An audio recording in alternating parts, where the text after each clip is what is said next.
রমজান মাস হচ্ছে এমন একটি মাস যে মাস সম্পর্কে আল্লাহ রাসূল সাল্লাল্লাহু আলাইহি ওয়াসাল্লাম তিনি বলেন যে এই মাস এমন একটি মাস যে মাসে পুরো মাস জুড়ে দোয়া কবুল করা হয়। পুরো মাস জুড়ে কোনো একটা সময় এরকম নাই যে সময় দোয়া আপনার কবুল করা হয় না।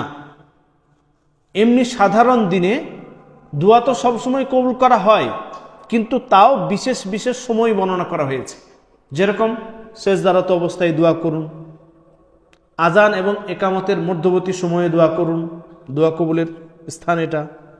সালাতরত অবস্থায়, সালাম ফেরার পূর্বে, ফরজ নামাজের পরে, ঠিক আছে, এগুলো হচ্ছে সময়। তো এই সময়ে দোয়া কবুল হয়। রাত্রের তৃতীয় অংশে তাহাজ্জুদের সময়, এ সময়ে দোয়া কবুল হয়।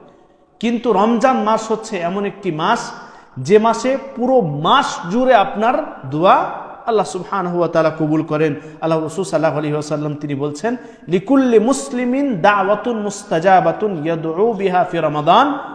এই রমজান মাসে প্রত্যেক মুসলিম ব্যক্তির আল্লাহ সুবহানাহু ওয়া তাআলা দোয়া কবুল করে থাকেন। সুবহানাল্লাহ।